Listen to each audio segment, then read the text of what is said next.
सबसे इंटरेस्टिंग जो था कि जब हमें साक्षात मैं कहूँगा कि हनुमान जी के दर्शन हुए। हम तो बोलते थे, लिटरली हंसते थे कि यार हम लोग तो वार्डन मिल गया कोई, और वर्ल्ड को हमारी ज़रूरत है। आज पूरा वर्ल्ड सस्टेनेबल फैशन के बारे में बात कर रहा है और मेरा लक्ष्य 1 लाख महिलाओं को सस्टेनेबल रोज़गार देने का है।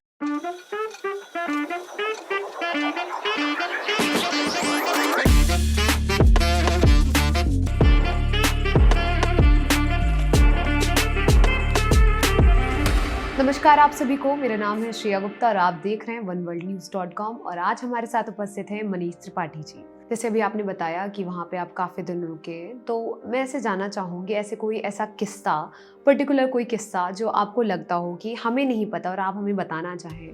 किस्से तो बहुत सारे हैं, क्योंकि एक तरीके से ना वो कहते हैं ना, संस्मरण बन के रह गए कि हाँ।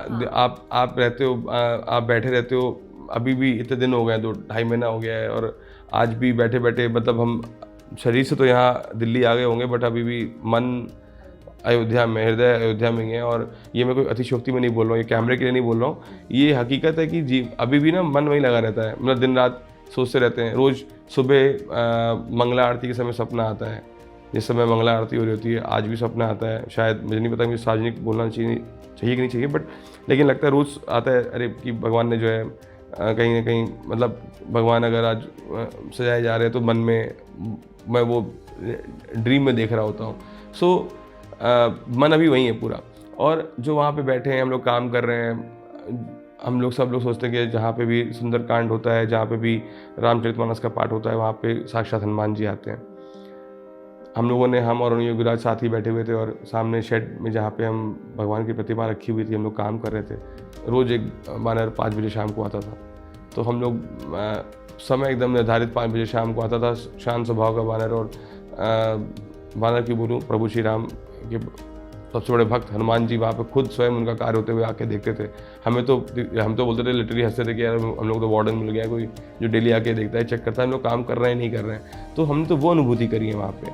और जिस तरीके से सारे के सारे कार्य, कठिन से कठिन, जटिल से जटिल कार्य, जिनके लिए शायद मतलब मैं क्या बोलूँ कि कोई कंपैरिजन नहीं है, बट शायद मुनासिब ना होता या नहीं हो पाता, या चैलेंजेस थे, वो सारे के सारे इतने ईजी होते चले गए कि बता नहीं सकता। जिस तरीके से अपनी पर्सनल लाइफ में बदलाव आए, भगवान ने बहुत सी चीज़ें सुगम कर दी, बहुत सी चीज़ें आसान कर दी, आशीर्वाद दिया। तो वो भी एक अलग अनुभूति रही कि भाई हम भगवान ने काम कर, वो एक बाबा नीम करौली एक है ना, कि अगर आप भगवान का काम करते हैं तो भगवान आपका काम कर देते हैं। तो ऐसे बहुत सारी चीज़ें हुई लाइफ में पिछले 4 महीने में, मैं कहूँ, जो दिसंबर से लेके आज अप्रैल में बैठे हैं हम लोग। तो ये 3-4 महीने हमारे रहे, वो जीवन को उसने बिल्कुल बदल के रख दिया। तो मतलब सबसे इंटरेस्टिंग जो था कि जब हमें साक्षात मैं कहूँगा कि हनुमान जी के दर्शन हुए, जिस तरीके से स्वप्न में भगवान से वार्ता हुई, जिस तरीके से हमने प्रतिमा के साथ वार्ता संवाद स्थापित किया, तो ये सब चीज़ें क्या अलग, मतलब इनको मैं शब्दों में बयान ही नहीं कर सकता, क्योंकि हमें लगा अच्छा मैं इंस्ट्रूमेंट हूँ। इसी में भाव आदमी तो कि मैंने काम किया, एक तो अहंकार का भाव हो गया कि मैंने काम किया। मैंने कोई काम नहीं किया, बट मैं सिर्फ एक इंस्ट्रूमेंट हूँ जिसके थ्रू भगवान का काम हो रहा है। यही अपने आप में इतना बड़ा मेरे मन में, हमने कहा भगवान मुझे माफ़ करो, मुझे इसका भी अहंकार नहीं आना चाहिए, क्योंकि अभी मैं उसी जोन में हूँ मैं, मतलब वो एक अलग फील है। अब आगे की कार्य भी जो जीवन में हो रहे हैं, वो भी अब सब इन्हीं से अलाइंड है। लग रहा है कि अच्छा भगवान ने नाम जोड़ दिया, भगवान ने अपने काम में अगर ले लिया, इसका मतलब है कि कुछ तो अच्छे कर्म कभी किसी जन्म में हमने, हमारे पूर्वजों ने किया होगा कि हमें ये कार्य करने का सौभाग्य मिला। तो अब मेरी जिम्मेदारी और बढ़ जाती है। अब मेरी जिम्मेदारी सिर्फ और सिर्फ अपना पेट पालने की नहीं है, अपना काम करने की नहीं है। क्या मैं कुछ कर सकता हूँ और लोगों के लिए? क्या मैं कुछ आगे और ऐसा कर सकता हूँ जिससे भगवान के लिए भगवान को लगे हाँ ये मेरा बच्चा, इसको ये अच्छा है, इसको अगर मैंने काम दिया या इसको मैंने मौका दिया सेवा का, तो इसने कुछ और भी किया साथ में। तो अब अपने अंदर एक जिम्मेदारी का और भान होता है। तो ये सब उन्हीं अनुभूतियों का, उन्हीं एक्सपीरियंसेस का कहूँगा प्रतिफल है कि अब जीवन के जो लक्ष्य हैं वो और बड़े नॉट इन टर्म्स ऑफ कि सब बड़ा आदमी बन गया, बड़े पैसे कमा लिए, और बड़े इन टर्म्स ऑफ कि आप शायद कुछ ऐसा पर्पसफुल लाइफ में कर सकें जिससे लोगों के जीवन में बदलाव आ सके। तो आप शायद उस रास्ते पे चल पड़े।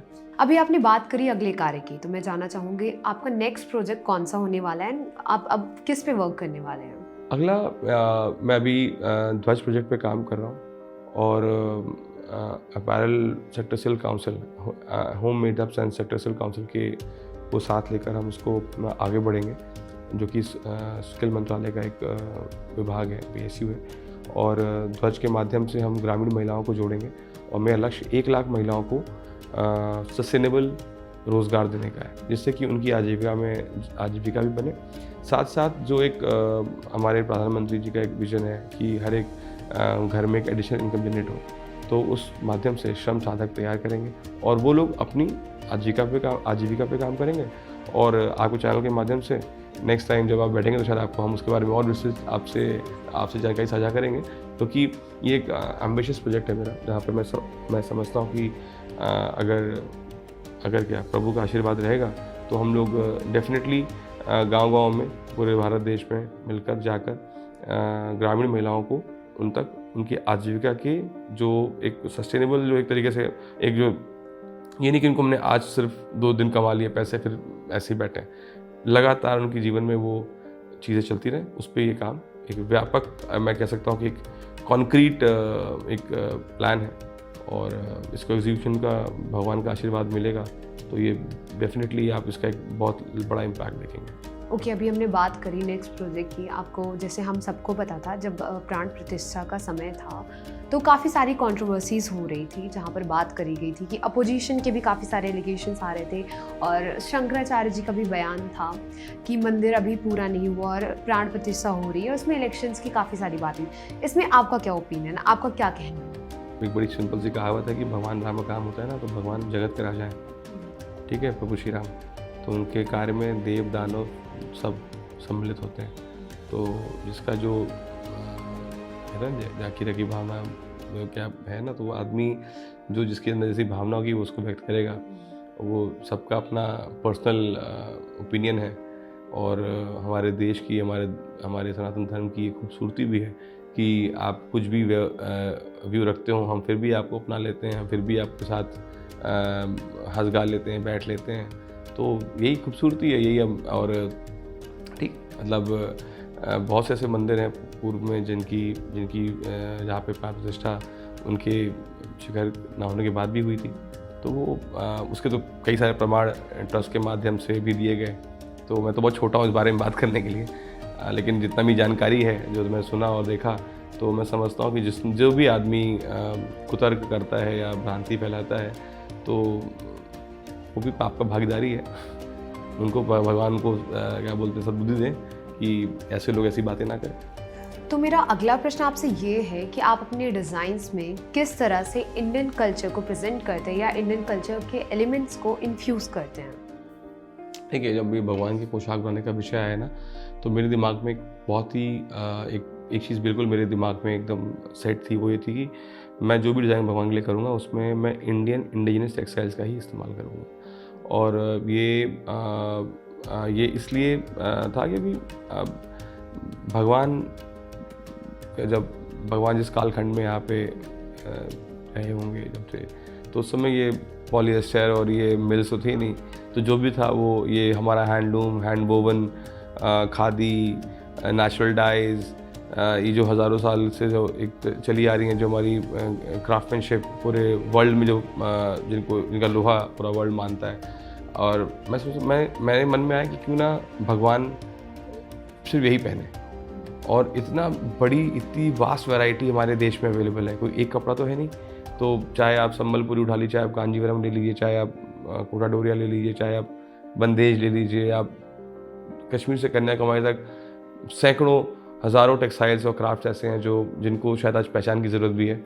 और आज प्रभु श्री राम राजा के रूप में स्थापित हो चुके हैं, वहाँ पहुँच चुके हैं, तो प्रजा का भला भी होना चाहिए। तो और एक मर्यादा पुरुषोत्तम जो पूरे हमारे सनातन धर्म के लिए एक रोल मॉडल हैं, आइडल हैं, अगर वो ये पहनेंगे, मैं समझता हूँ कि इससे मतलब एक बहुमुखी विकास हर तरीके से होगा। भगवान भी खुश रहेंगे क्योंकि वो ऑथेंटिक पहन रहे हैं, हम उन्हें खुश रख सकते हैं।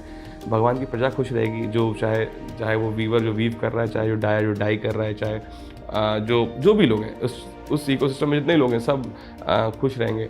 तो एक मन में तो ये था कि क्रिस्टल क्लियर कि Indian indigenous textiles and crafts को यूज़ करके ही हम भगवान की पोशाक को तैयार करेंगे। तो मन में ये भाव था।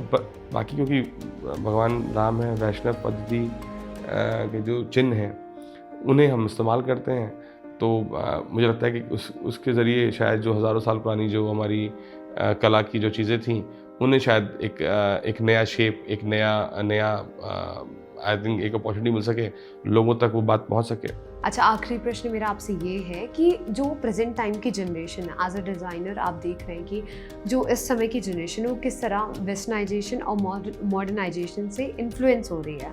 तो like modernisation is something different, but हम काफ़ी ज़्यादा जो ये जनरेशन है वो वेस्टर्नाइजेशन की तरफ भाग रही है। ऐसे में अपने कल्चर को प्रिजर्व करने के लिए एंड डिज़ाइन के थ्रू किस तरह आप कल्चर को प्रेजेंट कर रहे हैं और प्रिजर्व कर रहे हैं?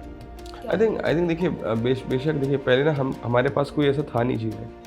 आई मीन इसमें किसी की क्या गलती है, क्योंकि जो हमें दिखाया जा रहा है उसके पीछे लोग भागते जा रहे हैं। बट मुझे लगता है कि आज जिस तरीके से देश का जो माहौल है, जिस तरीके से ऑनरेबल पीएम ने एक दिशा और एक भाव दिए हैं लोगों को, मुझे लगता है कि आज शायद spiritualism is a great trend right now. And I personally feel, मुझे ऐसा लगता है कि बहुत से लोग आज उस चीज़ को फॉलो कर रहे हैं। पहले शायद टीका लगाना और कुर्ता पहनना ऑरेंज कलर का शायद हम पुजारियों को ऐसा हम रेजोनेट करते थे। आज it is a common notion, आपको दिख जाएंगे लोग अमूमन, और यंगस्टर्स बहुत फॉलो कर रहे हैं। और जिस तरीके से इंडियनाइजिंग की बात कर रहे हैं तो बहुत से डिज़ाइनर्स ऐसे हैं, नए डिज़ाइनर्स ऐसे हैं जो आप देखेंगे जो इंडियन टेक्सटाइल्स पे काम कर रहे हैं, जो इंडियन क्राफ्ट पे काम कर रहे हैं। और जिस तरीके से खादी का एक इतना बड़ा जो एक स्ट्रक्चर खड़ा हुआ है जो इतने सालों में कभी नहीं हुआ, जिस तरह से खादी ने इतना बड़ा इतना ग्रो किया, तो आज घर घर में जनमानस में एक भाव ऐसा पहुंचा। तो मैं समझता हूँ कि इंडियनिज्म की एक बहुत बड़ी परिभाषा खादी से भी आती है।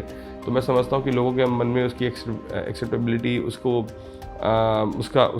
इन्वॉल्व करना अपने वार्डरोब में एक बढ़ चुका है, काफ़ी हद तक काफ़ी बड़े लेवल पे बढ़ा हुआ है। तो ये पूरा चीज़ मैं समझता हूँ कि जो यंगस्टर्स हैं, जो लोग हैं, जो कॉन्शियस फैशन में बिलीव करते हैं, वो इस तरफ उनका रुझान है। और सिर्फ इंडिया की बात नहीं कर रहा, मैं बात कर रहा हूँ पूरे वर्ल्ड की। आज पूरा वर्ल्ड सस्टेनेबल फैशन के बारे में बात कर रहा है, पूरा वर्ल्ड आज ग्रीन फैशन के बारे में बात कर रहा है। तो वो ग्रीन फैशन और सस्टेनेबल फैशन क्या है, उसकी सबसे बड़ी परिभाषा खादी है।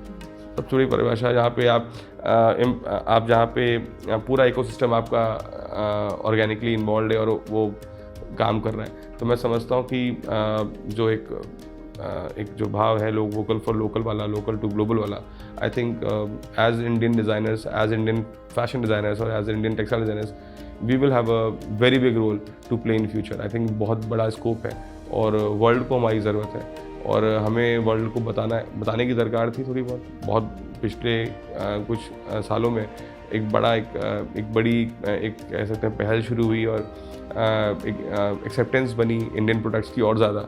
तो हमारे पास तो पूरा का पूरा वो एक गैमेट ऑलरेडी मौजूद है, अब बस हमें काम करना है। शुक्रिया हमसे बात करने के लिए। ऐसे ही हमारे साथ जुड़े रहिए और देखते रहिए oneworldnews.com। शुक्रिया।